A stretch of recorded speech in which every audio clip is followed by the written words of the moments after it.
Et bonsoir à tous, je suis ravie d'être avec vous ce soir pour parler des réseaux sociaux et plus particulièrement de l'usage des réseaux sociaux à travers un type d'entreprise qui s'appelle les DNVB.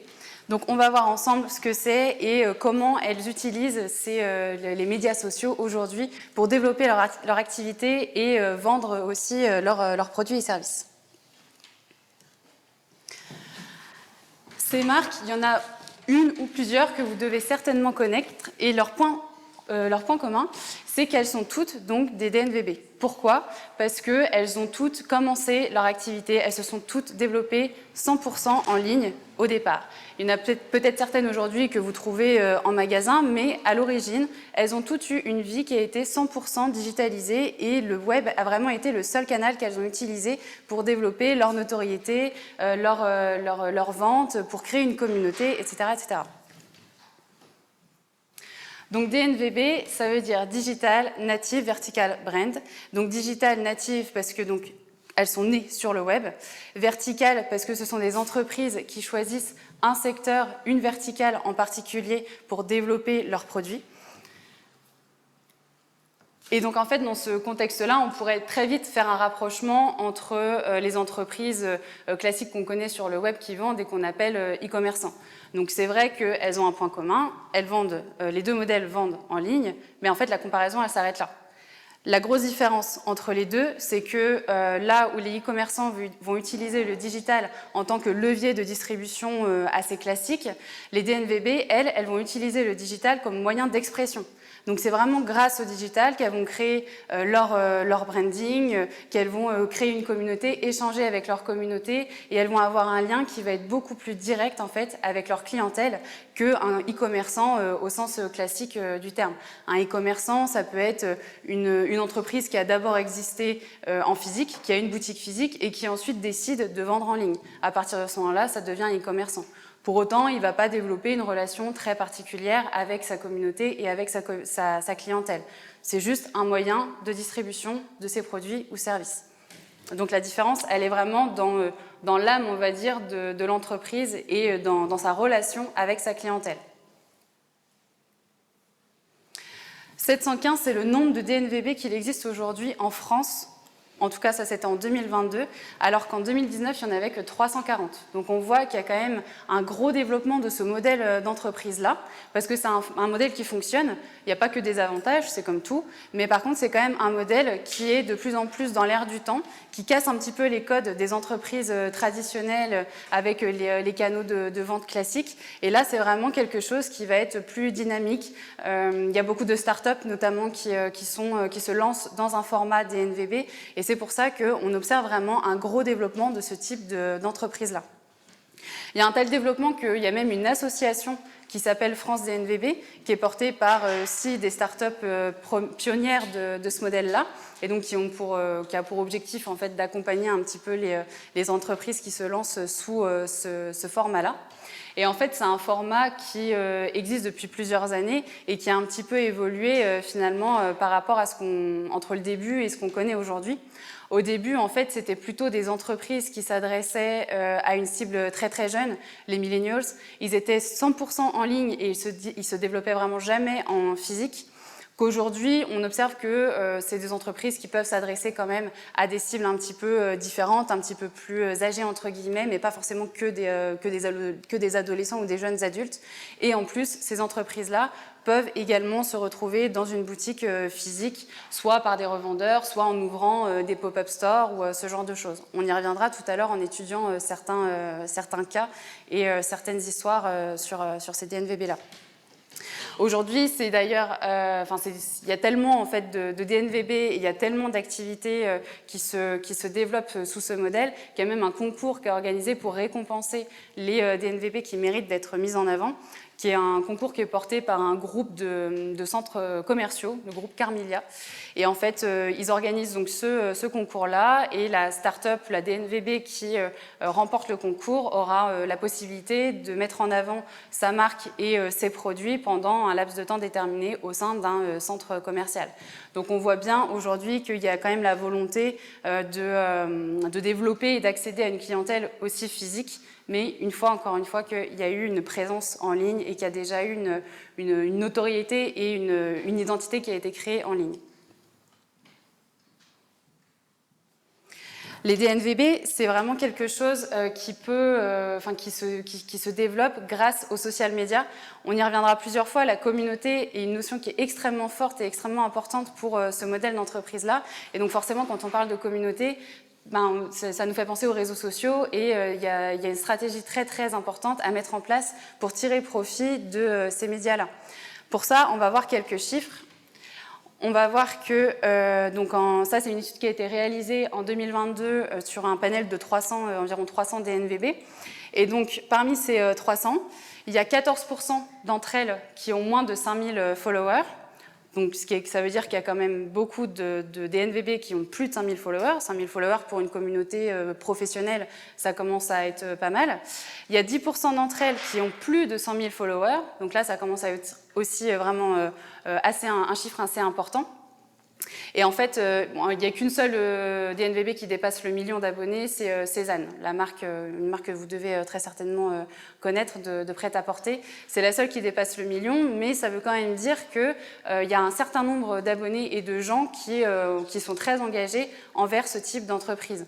Alors qu'une entreprise plus classique, plus traditionnelle, vous devez certainement le savoir si vous êtes concerné, c'est un peu plus compliqué parfois de développer une communauté et d'avoir des abonnés qui suivent notre actualité. Donc ça, c'est vraiment une des particularités de ce modèle d'entreprise. Et là où on voit à quel point les réseaux sociaux sont un poste de dépense très important pour les DNVB, c'est que lors de cette étude, il est ressorti que 80 000 € étaient dépensés en moyenne par an en influence par ces structures-là. Donc c'est vraiment un budget assez important et on parle que d'influence. Donc c'est des entreprises qui vont faire appel à des influenceurs pour mettre en avant leurs produits, leurs services, mais qui jugent finalement que c'est suffisamment utile au point de vraiment d'en faire un poste de dépense principal. Donc maintenant qu'on a vu un petit peu le décor, rapide présentation. Je m'appelle Solène Lemoine, je travaille à l'agence Adverti, qui est une agence de communication digitale.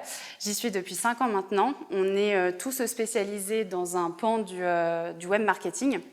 Me concernant, je suis spécialisée dans tout ce qui est réseaux sociaux, donc gestion des réseaux et campagne publicitaire sur les réseaux sociaux. Je fais aussi tout ce qui est mailing et newsletter marketing. En parallèle, je suis aussi formatrice en marketing digital dans différentes écoles, dont Pigier qui est représenté ce soir. Et donc, je suis avec vous aujourd'hui pour évoquer tous ces sujets autour du social media. Maintenant que le décor est posé et que les présentations sont faites, on va rentrer dans le vif du sujet et on va voir comment une DNVB peut mettre en place une stratégie payante en 5 grands points. Le premier point, ça va être de mettre le why au cœur du contenu. Ceux qui ont un petit peu des notions de marketing et de communication, le why, ça vous parle. En gros, c'est pourquoi vous avez créé votre entreprise, pourquoi vous avez décidé de créer tel produit ou tel service. Qu'est-ce qui est à l'origine de ça? Est-ce que c'est une aventure qui vous est arrivée personnellement et où en fait ça a déclenché chez vous l'envie et le besoin de créer quelque chose? Est-ce que vous avez eu une volonté et une mission environnementale qui vous tenait à cœur? Pareil, en faisant un constat qu'il manquait quelque chose et que vous aviez peut-être un service ou un produit à apporter. Pourquoi vous êtes là en fait? Et donc ça, une fois que vous l'avez bien déterminé, ça va vraiment être un peu le fil rouge de votre communication sur les réseaux sociaux. C'est ce qui va faire aussi que les gens vont avoir peut-être de l'attachement, que vous allez susciter des émotions chez eux et que derrière, ils vont être plus engagés avec votre contenu et avec ce que vous proposez. Ça, c'est vraiment très, très important. Le why dans une DNVB, il est plus important que le quoi et le comment, en fait. Ça, c'est des aspects qu'on peut retrouver dans des entreprises plutôt classiques. Là, c'est vraiment le cœur de votre mission. On retrouve cette idée-là avec des marques, par exemple, comme Feed. Feed, qui est la marque de bar repas, qui a été lancé par Anthony Bourbon. Lui, il est parti d'un constat, c'était que les gens, il y avait des gens qui voulaient bien manger, qui n'avaient pas le temps et qui pour autant voulaient avoir quelque chose d'équilibré et rapide à manger le midi, par exemple, au bureau.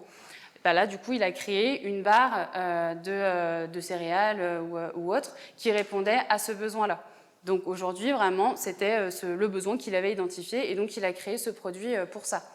Une marque aussi que vous connaissez peut-être, Wopilo, qui est une marque qui a créé des oreillers et autres produits dans l'univers de la literie. Eux, en fait, un jour, ils ont vu une étude sur la qualité du sommeil des gens, des Français. En fait, ils ont vu que c'était une catastrophe, que les Français dormaient super mal, qu'ils avaient toujours des douleurs, qu'ils n'avaient pas forcément les bonnes positions, etc. Du coup, ils ont créé un oreiller spécial qui va être vraiment pensé par rapport à l'ergonomie, par rapport aux positions qu'on peut prendre. Et donc là, ils ont répondu à un sujet de bien-être, on va dire, au niveau de la population. Donc, vraiment, trouvez votre mission et ensuite mettez-la en avant et ça doit vraiment être votre fil conducteur. La deuxième idée vraiment à garder en tête, qui est très importante dans le cadre d'une DNVB, c'est d'avoir un storytelling entrepreneurial fort. Très souvent, dans les DNVB que j'ai pu vous montrer au départ, on peut connaître le dirigeant parce qu'on en a déjà entendu parler. Sur LinkedIn, sur des vidéos YouTube, parfois même à la télé. C'est des personnes en fait qui vont mettre en avant à la fois l'histoire de leur entreprise, mais aussi leur histoire personnelle en tant qu'entrepreneur. Ils vont partager leurs galères, ils vont partager leur succès, quand ils ont réussi à avoir des financements, à gagner un concours. Et ils vont mettre un petit peu ça en scène, des fois de façon plus ou moins organisée, on va dire, mais de plus en... Voilà, de plus... Et donc du coup, ces personnes-là, on les connaît et elles nous marquent parce que ça va aussi, on va peut-être transposer et s'identifier à elles en se disant, cette personne-là, elle a vécu ça, et ça va encore une fois susciter des émotions chez nous, et donc on va s'en souvenir, et ça va peut-être aussi nous forcer à s'intéresser à la marque, à consommer le produit, que ce soit à court ou moyen terme, mais dans tous les cas, ça ne laissera jamais indifférent. On a plusieurs exemples avec ça. Respire, la marque de déodorants et maintenant de produits cosmétiques de façon plus large. Respire, on connaît, je pense, beaucoup l'histoire de la créatrice, Justine Hutto. Justine Hutto, un jour, elle a découvert qu'elle avait une tumeur bénigne à la poitrine. Elle a essayé derrière de trouver des produits qui étaient sains pour son corps. Elle a fait les parapharmacies, les pharmacies, elle a tout épluché. Elle n'a jamais trouvé le produit qui allait correspondre réellement à son besoin. Du coup, elle l'a créé. Elle a créé son déodorant qui, à ses yeux, était suffisamment sain pour son corps. Tout le storytelling de la marque est basé là-dessus. Donc c'est vraiment quelque chose qui marque les esprits parce qu'il y a peut-être des personnes qui vont se sentir concernées et qui vont être encore plus touchées du coup par ce qui est proposé derrière. Merci Andy. La marque de petits gels hydroalcooliques.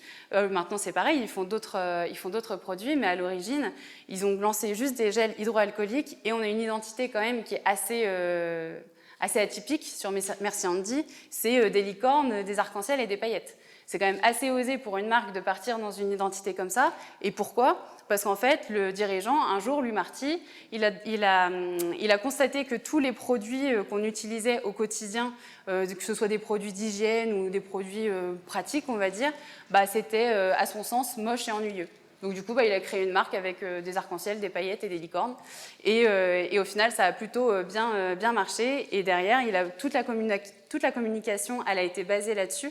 On peut même remarquer que sur son profil LinkedIn, il a un petit arc-en-ciel à côté de son nom. Il y a plusieurs membres de l'équipe qui utilisent ce code-là pour en faire une vraie identité et un vrai sentiment d'appartenance à la marque. Donc c'est quelque chose aussi qui est très notable et qui marque aussi les esprits. Donc le storytelling, bien le travailler. Une fois que vous avez bien travaillé ça, derrière, logiquement, il y a une communauté qui peut commencer à émerger. Vous pouvez avoir quelques échanges qui se font. Et ça doit devenir en fait votre première source de data. C'est vraiment, vu qu'on se rappelle, on n'a aucun contact direct avec les clients, on est 100% en ligne, il n'y a pas de boutique, il n'y a pas de lien, il n'y a pas de contact physique. Donc là, la communauté, c'est tout ce que vous avez en fait pour avoir des retours sur vos produits. Donc il va falloir vraiment bien soigner les contacts et les échanges que vous avez avec elle. Et vous pouvez même vous baser sur elle pour constituer vos produits. Vous pouvez leur demander leur avis donc, en envoyant des échantillons de produits ou des produits dans un format classique. Demander derrière un retour, mais vraiment, c'est vraiment la particularité aussi des DNVB, c'est que vous co-construisez finalement votre marque avec votre communauté et votre clientèle. Ça, si je garde mon exemple de Respire, c'est quelque chose qu'ils ont bien compris. Alors au début, ce n'est pas forcément évident parce que quand vous êtes en phase de création d'un produit, il n'est pas parfait. Donc d'échanger avec la communauté et de recueillir les retours, c'est aussi accepter de se prendre des fois des retours assez négatifs et qui ne font pas forcément plaisir, mais c'est aussi ce qui va vous faire avancer. Respire, c'est donc comme ça qu'ils ont mis au point le premier déodorant. Ça a mis des années avant de trouver la formule parfaite, parce qu'au début, le format ne convenait pas, finalement il y avait quand même des odeurs de transpiration au cours de la journée, c'était vraiment pas au point. Et donc ils se sont fait pas mal tailler en commentaires, donc en public, sur leurs réseaux sociaux. Ça a pu leur desservir, mais par contre, à chaque fois, ils prenaient les commentaires et ils répondaient un par un à tous les avis négatifs. Alors soit des fois c'était justifié et donc ils disaient bon bah ok merci pour votre retour, on prend note et on va optimiser ça, soit des fois c'était pas forcément justifié et ils allaient apporter des arguments un peu scientifiques ou autres, mais des arguments en tout cas qui pouvaient les aider à répondre à cet aspect négatif. Là donc maintenant qu'ils ont développé d'autres produits, ils continuent quand même à avoir un lien très très étroit avec leur communauté parce que leur mission, c'est encore une fois de prendre tous les produits d'hygiène et de les rendre sains pour la santé. Donc là, pas plus tard que cet été, ils ont fait une opération assez singulière qui s'appelait « J'irai me doucher chez vous ». Et donc en fait, ils étaient plusieurs membres de l'équipe à partir dans les salles de bain des personnes qui s'étaient inscrites dans le cadre de cette action-là. Et donc ils allaient chez les gens, ils prenaient les produits un par un, ils regardaient les compositions, ils demandaient aux gens, qu'est-ce que t'aimes dans ce lait pour le corps, qu'est-ce que t'aimes dans ce dentifrice, etc. Ou alors au contraire, qu'est-ce que tu n'aimes pas, qu'est-ce que tu aimerais améliorer. Ils ont recueilli tout ça et donc maintenant ils vont essayer de tout centraliser pour sortir leurs produits et essayer de lever tous les problèmes des produits existants dans les autres marques. Donc eux, vraiment, la communauté, c'est le centre de... c'est vraiment, ils ont une relation, une proximité avec la communauté qui est très forte. Et ça, quand on regarde, il y a vraiment très peu d'entreprises autres que des DNVB qui vont avoir ce lien-là. Encore une fois, un e-commerçant, jamais il aurait ce côté-là. Le e-commerçant, il crée les produits de son côté, il passe par des fournisseurs, etc. Mais il est très loin de sa clientèle, en fait. Et c'est ça aussi qui fait la différence entre les deux modèles. C'est qu'une DNVB, on va parler de D2C, donc de Direct to Consumer, que le e-commerçant, ça va être plus du B2C classique. Mais il n'y a vraiment pas ce lien direct avec la clientèle.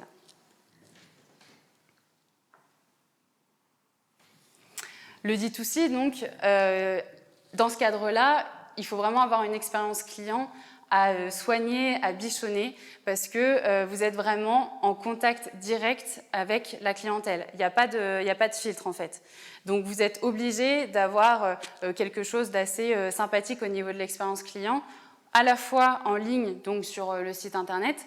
Par exemple, je crois que c'est Kabaya qui, quand on ajoute un produit au panier, il y a des petits cœurs qui s'affichent sur l'écran. C'est tout bête, mais c'est quelque chose d'un petit peu particulier qu'on ne voit pas forcément ailleurs et donc qui peut faire la différence entre eux et puis un site concurrent. Et l'expérience client, là, elle va aussi se jouer dans la vie réelle, on va dire, au niveau de tout ce qui va être packaging, le carton dans lequel vous allez envoyer vos produits. Dedans, vous allez pouvoir peut-être mettre un petit mot ou un emballage particulier. Mais vraiment, l'expérience client, c'est vous qui allez la gérer de A à Z.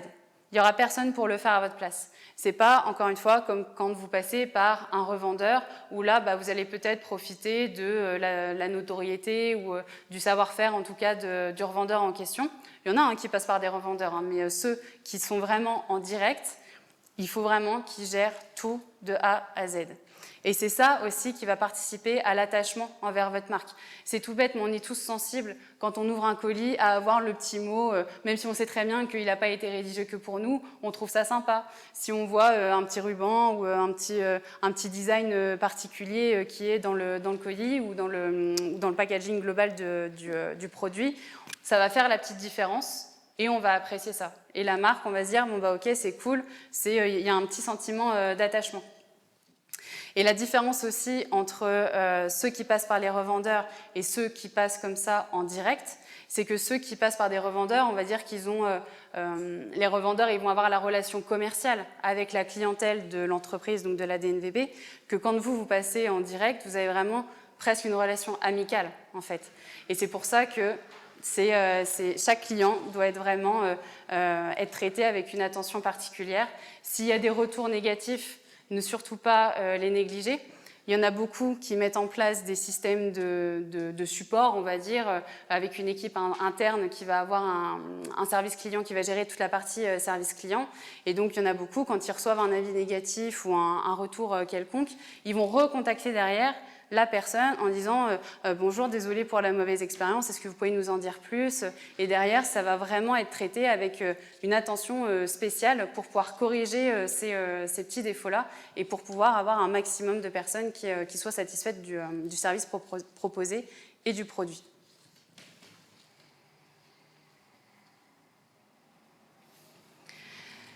L'UGC, vous allez pouvoir vous en servir également comme preuve sociale. Donc l'UGC, c'est User Generated Content, donc le contenu qui est généré par les utilisateurs sur les réseaux sociaux.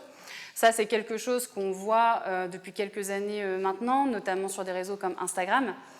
Si je pense par exemple à Undies ou des marques plus généralement de prêt-à-porter, on va avoir très fréquemment des utilisateurs qui ont acheté un produit, qui vont le prendre en photo et puis qui derrière vont le poster soit en publication, soit en story, en taguant la marque. Ça, c'est du contenu qui est facile, entre guillemets, à réutiliser pour vous. Là, c'est votre client qui a travaillé pour vous, il a fait une jolie photo, il a montré qu'il portait le produit et qu'il l'appréciait. Bah, derrière, réutilisez-le.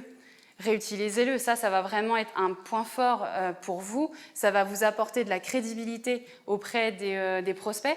Peut-être que vous avez des personnes qui n'arrivent pas trop à se décider, à se dire bon, bah, est-ce que je passe à l'achat envers cette marque ou pas.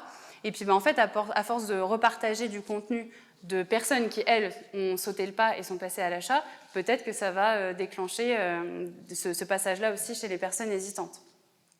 Donc ça, c'est vraiment quelque chose aussi à garder en tête. Ça renforce aussi le lien avec la communauté, parce que plus vous allez partager de contenu procuré par les utilisateurs, plus ça va inciter les autres utilisateurs à produire ce contenu-là. C'est toujours sympathique quand on a une marque qu'on apprécie qui repartage notre story ou notre publication. Et des fois même, quand on fait ça, donc on fait la story, on voit que ça a été partagé par la marque, on va repartager la story de la marque qui nous a repartagé. Enfin, tellement on est fiers. Donc vraiment, c'est quelque chose qui peut susciter de l'engagement de façon exponentielle. Donc n'hésitez pas à réutiliser ce contenu-là. Il faut aussi quand même que ce contenu corresponde à votre identité et à ce que vous voulez refléter. Donc si le contenu, la photo par exemple, n'est pas de bonne qualité ou si finalement le produit n'est pas très très bien mis en avant, évidemment vous n'allez pas forcément le relayer. Il faut quand même que ça vous serve, plus que ça ne vous desserve. Donc ça, c'est vraiment les cinq grands points, les 5 grands piliers, on va dire, du succès d'une stratégie pour une DNVB. Si vous appliquez vraiment ces 5 points-là, logiquement derrière, vous allez avoir une activité qui va se faire de façon assez naturelle sur les réseaux. Vous allez avoir pas mal d'abonnés, vous devriez avoir pas mal d'engagement et derrière, in fine, vous devriez vendre sur votre site internet parce que c'est quand même la finalité, sur votre site internet ou en physique. Parce qu'on voit aussi, encore une fois, des personnes qui passent par des boutiques éphémères ou alors par des revendeurs. Tout ce qu'on voit sur le digital, ça nous impacte aussi dans la vie réelle, ça nous influence. Donc une publicité que vous allez voir passer sur les réseaux sociaux, une marque que vous allez voir de façon plus ou moins répétitive, si vous retombez dessus dans une boutique à un moment donné ou à un moment où vous n'y attendez pas, vous allez vous dire « Ah allez, je vais tester, j'en ai tellement entendu parler que je vais tester ». Et donc, on va analyser rapidement quelques success stories comme ça de DNVB qui ont mis en place toutes ces actions. Et on va voir comment elles ont tiré profit du digital pour derrière développer leur notoriété et leur conversion, leur vente. La première marque, c'est Asphalt. Asphalt, je ne sais pas si vous connaissez, c'est une marque de prêt-à-porter pour hommes qui a un concept assez particulier, et pour femmes d'ailleurs maintenant, depuis quelques mois, puisque cette marque ne produit ses vêtements qu'à partir de précommande. Donc en fait, eux, leur mission, c'est vraiment de lutter contre la fast fashion, d'avoir des délais de livraison assez longs, mais c'est un choix assumé. Ils veulent vraiment ne plus contrer cette consommation à outrance où on commande un produit qui est fait à l'autre bout du monde et puis qui arrive en 24 heures chez vous. Ça, c'est vraiment quelque chose, c'est leur mission. Donc ils ont un côté, une mission environnementale et sociale aussi. Donc ça, ils l'ont mis au cœur de toute leur stratégie. Ils peuvent avoir jusqu'à 2-3 mois de délai. Donc il y en a qui n'ont pas forcément compris le concept au départ, qui peuvent être un peu étonnés, mais en tout cas, voilà, c'est leur principe, c'est comme ça. Ils ont commencé avec un seul produit, comme beaucoup de DNVB. Le premier produit, c'était le pull parfait. Donc en plus, on va voir, ils ont vraiment un langage et un champ lexical, une ligne éditoriale qui est très marquée, qui est très froide, ils n'hésitent pas quand même à employer des mots forts, le pull parfait, le t-shirt éternel, ce genre de choses. Mais en tout cas, ils ont commencé avec ce produit-là. Et donc en fait, aujourd'hui, ce système-là, ça leur a permis de développer une grosse communauté, une grosse base de clientèle, parce que pour faire les précommandes, ils récoltaient évidemment les mails et les contacts de ces personnes-là. Donc c'est aussi un gros avantage derrière pour assurer un suivi et avoir la possibilité de faire des mails automatiques, d'envoyer des newsletters et d'avoir une proximité avec leurs clients ou prospects. C'est une marque qui existe depuis quelques années et qui là a eu un tel succès et un tel développement qu'ils ont fait une levée au printemps. Ils ont levé 5 millions d'euros. Donc ça montre vraiment qu'il y a des DNVB qui peuvent aller très très loin en partant vraiment de rien, de zéro, et en étant en full digital, ça peut devenir de très très belles entreprises. Et ça fait partie des entreprises, des DNVB qui sont passés un petit peu en physique. Ils ont ouvert leur premier pop-up en juillet. Donc les pop-up, c'est les boutiques éphémères. Et ça leur a ramené 40% de clientèle nouvelle. C'est l'intérêt aussi quand on passe au physique au bout d'un moment, c'est qu'on a notre communauté digitale très bien. Après, vous avez entre guillemets un peu fait le tour, ou en tout cas vous pouvez vous ouvrir une nouvelle porte en allant au contact direct des clients en physique à travers un pop-up. Et le côté pop-up, le côté éphémère, c'est vrai que ça peut être intéressant parce que ça vous permet un peu de prendre la température, entre guillemets, de voir s'il y a des gens qui sont réceptifs aussi en physique et en boutique. Là, eux, en l'occurrence, ils avaient eu un peu quelques soucis de ce que j'ai lu en termes d'approvisionnement et de disponibilité des produits, vu qu'ils travaillent avec des précommandes. Mais en tout cas, ils ont vu quand même qu'il y avait de la demande et des personnes qu'ils ont rencontrées en physique n'ont pas hésité derrière à s'inscrire sur les listes d'attente pour les précommandes. Et donc, en fait, les personnes en physique sont rebasculées assez naturellement dans le système et dans le cycle digital.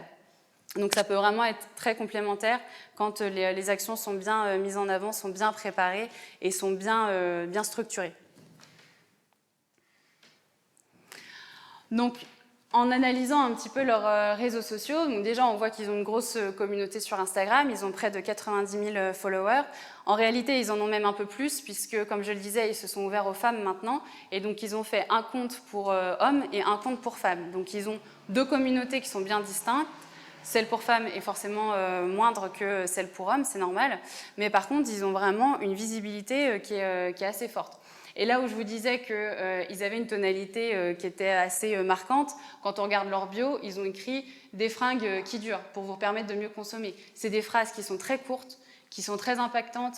Des fringues, c'est un langage un petit peu familier, donc ça casse aussi un peu la barrière très rigide et conventionnelle, on va dire, qu'on peut avoir l'habitude de voir dans une entreprise classique.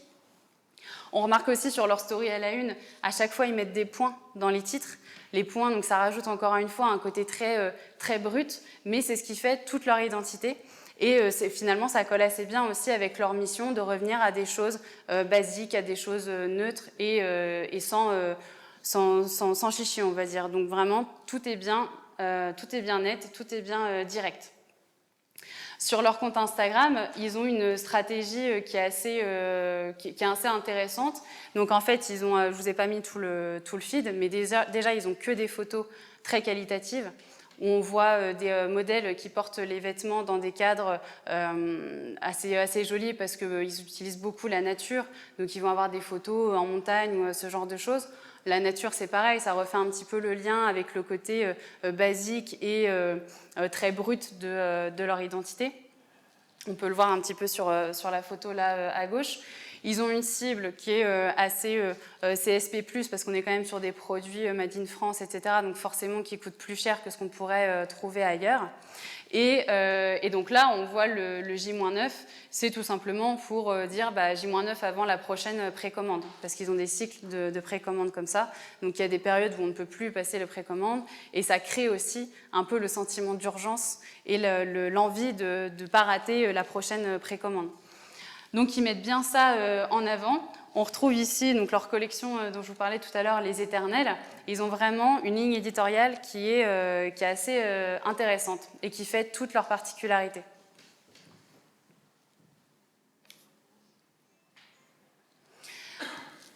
Ça m'a fait rire aussi quand j'ai analysé leur réseau parce que je regardais un petit peu les échanges justement qu'ils avaient avec leur communauté. Et donc en fait on voit sur le premier commentaire, alors il faut savoir que la photo ça devait être je pense le blouson, je pense que c'était le même, le blouson qu'on voit là à gauche, donc il y a un blouson, donc c'est assez court, c'est pas un manteau. Et donc là, une personne qui a mis trop court à la taille.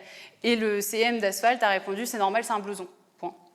Voilà. C'est simple, basique, c'est répondu, c'est clair. Et ils ont vraiment une tonalité comme ça qui plaît ou qui plaît pas, mais en tout cas, ça fait partie de leur identité, c'est à prendre ou à laisser. Et ils sont vraiment en mode, si tu nous parles et tu es notre client, tant mieux. Si on ne plaît pas, c'est pas grave, tu vas voir ailleurs. Mais en tout cas, à chaque fois, ils répondent à chaque commentaire, même des commentaires entre guillemets, qui n'ont pas forcément un intérêt, où il n'y a pas de questions et où il n'y a pas forcément, ça n'appelle pas de réponse, ils répondent quand même. Là, quelqu'un qui dit « je l'ai en kaki, il est vraiment top, content qu'il vous plaise », ils ont vraiment un échange et ils prennent le temps, comme je vous disais tout à l'heure, de répondre à chaque client. Parce qu'un commentaire, c'est un client, ou en tout cas un prospect potentiellement, et donc il faut vraiment bichonner toute cette relation-là. Le deuxième cas, c'est Kabaya. Kabaya, vous connaissez peut-être, j'ai remis le logo ici. C'est une marque qui, au début, avait fait un pompon avec un bonnet avec un pompon interchangeable. C'était leur seul produit, ils étaient partis là-dessus. Je crois qu'à l'origine, le dirigeant avait perdu son bonnet une fois et puis du coup, il s'est lancé dans les bonnets avec un côté un petit peu personnalisé et un peu plus fun que le bonnet classique au sens où on le connaît. Après, ils ont ajouté quand même une mission environnementale avec la notion de produit garanti à vie. Donc, c'est-à-dire que demain, le produit il est détérioré pour une raison X ou Y, vous pouvez le renvoyer et derrière, ils vont essayer de le réparer. Ils ont un très bon indice de réparabilité de leurs produits. Parce que maintenant, donc, ce n'est plus il n'y a plus que des bonnets. Ils font aussi beaucoup de sacs à dos, de sacs de voyage, de sacs professionnels. Il y a toute une offre en fait, qui se destine un petit peu à un usage soit pro, soit un peu aventure et voyage. Alors eux, pour le coup, ils ont ouvert un pop-up assez vite par rapport à leur phase de développement. C'était même au tout départ, si je ne me trompe pas. Et en fait, rapidement, ils ont voulu avoir un contact direct avec les clients pour analyser la qualité de leurs produits. Donc eux, c'était vraiment super important. Ils ont ouvert un pop-up dans un centre commercial, ils ont échangé, ils ont eu les premiers retours et derrière, ils ont pu adapter leurs produits en conséquence. C'est ce qui les fait un petit peu vaciller entre le statut de DNVB et PNVB, parce que oui, on parle aussi de PNVB, qui est donc Pop-up Native Digital Brand. Donc c'est des modèles un petit peu hybrides, on va dire comme ça, même si aujourd'hui, la majorité des ventes qu'ils font, ça reste quand même grâce au web. Ils ont, je crois que j'ai remis le screen un petit peu plus loin, ils ont vraiment une répartition des ventes qui est partagée entre le côté boutique en ligne, le côté pop-up, parce qu'ils en font de temps en temps, et ils sont aussi dans certaines boutiques, donc ils passent aussi par des revendeurs. À Troyes, on a une boutique qui vend leurs produits, par exemple.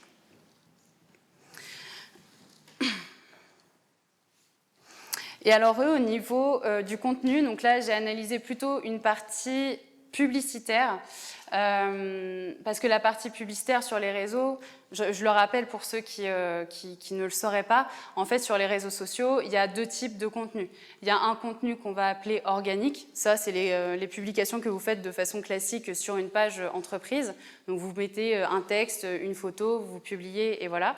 Et il y a aussi la partie payante, qui là va avoir pour objectif d'étendre votre notoriété, d'étendre la visibilité en tout cas de votre contenu grâce à un budget que vous allez investir sur les plateformes. Vous avez par exemple, sous certaines publications que vous pouvez faire, il y a un petit bouton bleu qui s'appelle « Booster la publication ». Typiquement, si vous cliquez sur ce bouton, derrière, ça va vous demander quel budget vous voulez investir pour augmenter la portée de votre contenu. Ça, c'est un simple boost.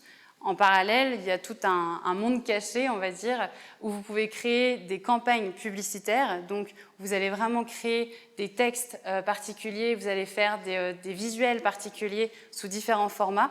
Et là, vous allez avoir vraiment pour objectif de toucher un large panel de personnes et en ayant en ligne de mire soit d'acquérir en notoriété, soit d'attirer des gens sur votre site internet, soit de vendre. C'est les trois grands objectifs, en gros, qu'on peut retrouver quand on met en place une campagne publicitaire sur les réseaux sociaux.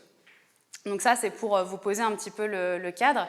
Et donc, les DNVB investissent énormément de budget en pub dans ce contexte-là.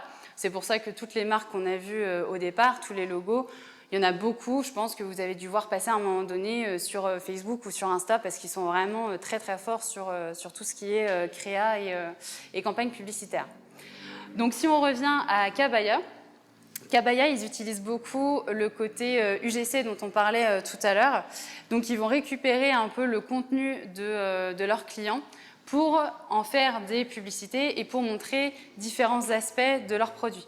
Là, on est sur un UGC comparatif, c'est-à-dire que c'est juste un screen, je ne peux pas vous mettre la vidéo, mais comme vous le voyez, il y a vraiment deux parties. Une partie, en gros, avant que j'ai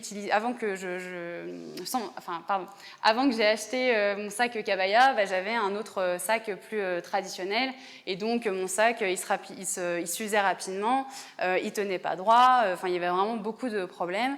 Et donc maintenant que j'ai mon sac Kabaya, mon sac est plus durable.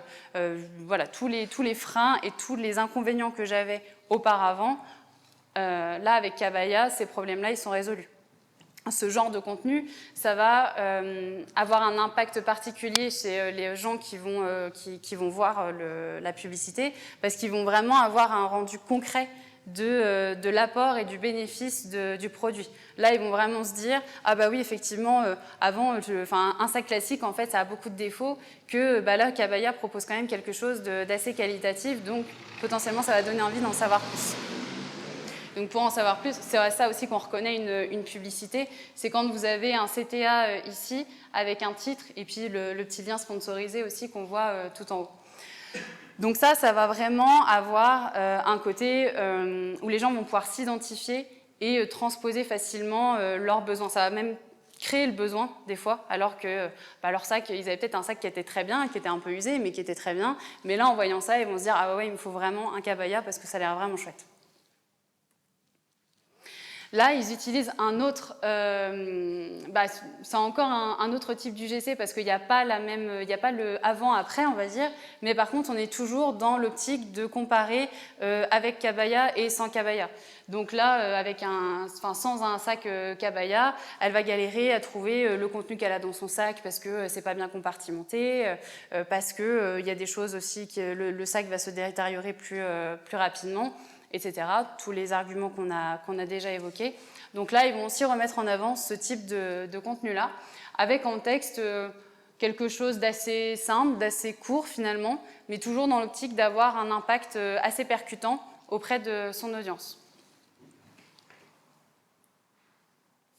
Là, on est sur une publication avec une publicité avec une créa plus simple. On est sur un format image classique, mais par contre, ça va être très direct. Ils vont mettre en avant les bénéfices du produit. Donc là, on est sur un sac à dos qui fait 25 litres, qui est garanti à vie, etc., etc. Et donc là, on va avoir très rapidement un aperçu visuel très rapide sur ce que ce produit peut apporter comme bénéfice. En plus, on voit le côté un petit peu sympa de la pochette qui vient se greffer sur le sac à dos de base. Donc, il y a un côté personnalisable qui attire et qui plaît toujours. Donc ça, c'est aussi un type de contenu qui peut très bien fonctionner quand on est une entreprise et qu'on veut faire de la publicité en ligne. Et on voit aussi là le côté un sac et deux pochettes. Ça montre aussi la combinaison et donc la possibilité d'avoir limite 2 sacs à dos en un, juste en ayant ce système de pochettes qui s'intervertit. Et on a également ce format-là, c'était aussi un format vidéo où en fait ils ont reproduit un screen vidéo d'une discussion entre 2 amis. Et où là, on va avoir aussi un aspect où on va beaucoup plus facilement se projeter dans la discussion. On va limite pouvoir se dire, cette discussion-là, je pourrais très bien l'avoir avec un de mes amis aussi. Et donc, ça va mettre d'une autre façon en avant les différents bénéfices du produit et ce que la marque peut apporter. Tout ça, en fait, ça joue beaucoup sur l'inconscient finalement des utilisateurs, mais le but c'est vraiment d'aller les chercher et de dire vous voyez ça, ce que nos clients ils ont vécu, ou en tout cas ce que des clients peuvent vivre, vous peut-être que c'est déjà ce que vous vivez au quotidien, peut-être que vous avez déjà eu ce genre de problème, peut-être que vous avez déjà eu ce genre de discussion avec un ami, et regardez, nous on vous apporte la solution. Donc c'est vraiment ils vont essayer de capter les utilisateurs pour leur montrer pour leur montrer les bénéfices et pour les attirer vraiment vers leurs produits. Donc tout ça, c'est des stratégies qui sont assez intéressantes à analyser, qui sont techniquement pas forcément compliquées à mettre en place. Il faut juste avoir les idées. Toujours bien impliquer la communauté, avoir des formats qui sont engageants, qui sont quand même très simples, de façon générale, en prenant du recul vraiment sur les campagnes publicitaires sur les réseaux sociaux. Aujourd'hui, on est vraiment sur des contenus très courts et très impactants. Ce qui va compter, ça va vraiment être le visuel, le texte, des mots très forts, un style très fort, mais techniquement parlant, on est vraiment sur des vidéos où on met en avant juste le produit et des photos, pareil, qui vont montrer de façon très simple le produit. Ce qu'il faut retenir donc de tout ça, globalement, je pense que vous l'avez compris, une DNVB, elle est là pour, elle va se démarquer vraiment avec un style particulier, avec un discours particulier. Donc, quand vous voulez lancer ce genre d'entreprise, il faut avoir en tête que vous pouvez être dans un modèle qui casse les codes. C'est pas grave, vous pouvez être à contre-courant de toutes les idées habituelles, c'est pas grave, au contraire. Plus vous allez être singulier, plus vous allez être créatif et inventif, et plus vous allez vous démarquer du reste. Et aujourd'hui, on est quand même dans une époque où il y a énormément de produits, de services qui nous sont proposés. On est noyé sous les contenus sur les réseaux sociaux. La bataille maintenant des entreprises, c'est de mettre en place ce qu'on appelle des scroll stoppers, donc pour vraiment capter l'attention des gens et les faire arrêter de scroller leur écran, tellement on est noyé sous le contenu. Donc si vous avez une identité qui est forte et que vous avez des visuels et des contenus qui attirent, forcément vous allez vous démarquer. Donc il ne faut pas avoir peur d'être audacieux. Construisez une communauté et soyez proche d'elle pour susciter de l'engagement. C'est aussi ça qui va faire votre force. La communauté, une fois qu'elle est créée et que vous avez une proximité avec elle, ça va être les gens de votre communauté, vos premiers ambassadeurs. Ils vont en parler à leurs proches et donc derrière, ça va faire effet boule de neige. Donc c'est vraiment quelque chose à bien soigner. Et offrez une excellente expérience client. Ça va vraiment être aussi ce qui va faire la petite différence par rapport à vos concurrents. Et c'est ce qui va faire aussi que les gens vont parler de vous, parce que vous allez avoir touché quelque chose de spécial et qu'ils vont avoir gardé une idée particulière de vous dans leur esprit. Merci beaucoup pour votre attention. Je ne sais pas si vous avez des questions.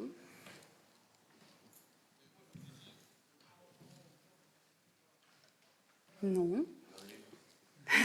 T'en as une, vas-y. Ah oui, le micro, du coup. C'est un autre micro, ouais. C'est main.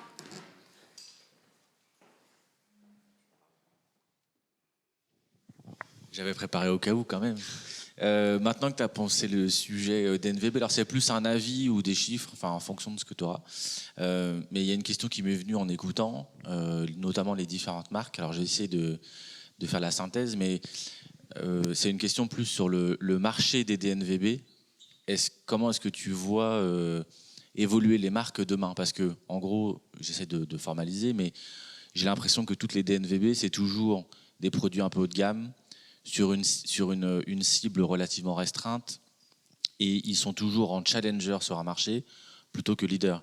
Je sais pas, Tropic Field, ce sera jamais Decathlon, Asphalt, ce sera jamais H&M.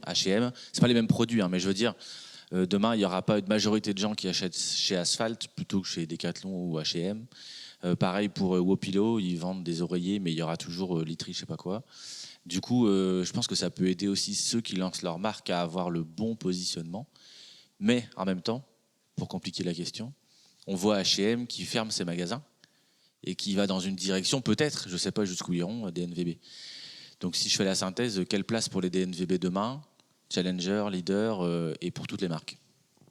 Merci. Du coup, je pense qu'il y aura un petit peu de tout, entre guillemets. Alors, de base, il y aura toujours, à mon sens, une majorité de DNVB qui se positionneront un peu sur de la niche, comme tu l'as dit, donc avec une cible particulière, un domaine particulier. Par contre, il y en a quand même qui se démarquent et qui deviennent potentiellement leader du marché. Je pense à Bergamote, que vous connaissez peut-être. C'est une entreprise de livraison de fleurs donc, qui a été créée en France. Et là, le dirigeant vient de revendre Bergamote à un concurrent anglais qui était leader sur le marché. Et donc là, la petite DNVB de base française, elle a été rachetée. Et donc maintenant, c'est les leaders, je crois, en Europe du service de livraison de fleurs. Donc je pense qu'il y a quand même certaines marques comme ça qui se démarqueront du reste, mais de façon générale, on restera effectivement sur peut-être des entreprises assez nichées. Pour ce qui est des cas comme H&M, alors c'est vrai que c'est compliqué de savoir ce qui va en devenir. Je ne sais pas trop comment ils comptent mettre en place leur stratégie en coupant de plus en plus leurs boutiques, parce que c'est vrai que le but à terme, on a vu la boutique a fermé à 3, c'est parce que ça s'inscrit dans leur logique globale de passer les ventes full en ligne. Donc petit à petit, tous les H&M devraient fermer, en tout cas s'ils vont au bout de leur démarche. Mais après, il y a des entreprises comme Camaïeu qui ont fermé aussi et qui, là, vous avez peut-être vu passer l'info, comptent revenir dans un an avec un format aussi beaucoup plus digital. Ils ont fait un gros partenariat là, avec Lena Situation qui a parlé en fait, de Camaïeu en disant dans un an, en gros, ils reviendront. Ils cherchent justement un chargé de communication ou un responsable de communication. Donc bref, ils vont revenir aussi, donc c'est un peu dans le même style d'H&M, ils ont fermé les boutiques physiques, dans un an ils reviendront certainement dans un mode un peu plus DNVB. Après, est-ce que ça se déroulera exactement de la même façon que les DNVB qu'on connaît aujourd'hui? L'avenir le dira.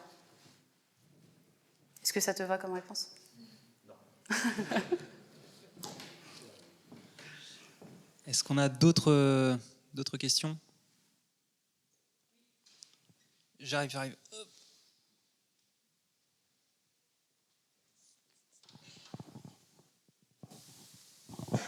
Merci. Du coup, ma question, c'est bon? Ouais, c'est bon. Du coup, en fait, c'est parce que vous avez parlé un peu des AD et tout, et côté DNV, enfin, DNVB, et vu qu'on est proche de la période de Q4, moi, ma question, c'était si vous devez donner un conseil à une DNVB pour bien préparer la Q4, qu'est-ce que ce serait? C'est large comme question. Ça dépend de beaucoup de choses en fait. Ça dépend de votre secteur, du marché, des chiffres aussi que vous avez réalisés jusqu'à aujourd'hui et donc comment envisager le Q4. Selon les tendances, si au final par rapport à vos objectifs de base, vous avez un retard, bah, peut-être qu'il va falloir essayer de mettre un budget un peu plus conséquent que prévu sur les réseaux. C'est très très vaste, donc c'est compliqué de donner une réponse concrète. Je dirais vraiment qu'il faut analyser le passé, il faut regarder là ce qui s'est passé ces derniers mois par rapport à là où vous voulez aller en Q4 et prendre les bonnes décisions derrière. Donc regardez aussi, peut-être si vous avez déjà mis en place des ads là ces derniers mois, bah, analysez bien le contenu qui a été produit, est-ce qu'il y a eu du succès? Est-ce que vous avez eu des formats qui ont plus fonctionné que d'autres? Est-ce que vos ads, elles ont eu un meilleur impact sur Facebook que sur LinkedIn ou l'inverse? Et tout ça, ça va vous aiguiller un petit peu et au moins vous prioriser les actions à mettre en place. Je me permets de compléter ta réponse et c'est vrai que cette analyse du funnel en fait entre les opérations qu'on peut faire de promotion pour aboutir sur des ventes, elle est importante à faire en prévision du Q4. L'idéal c'est de le faire toute l'année. C'est la bonne pratique. On sait que ça prend du temps, mais voilà, automatiser aussi ces tâches-là et ces analyses sont importantes. Tu le fais très bien. Le conseil que je peux aussi donner du coup, c'est de vous rapprocher d'agences telles que Advertis si vous n'avez pas le temps ou les compétences pour le faire. Mais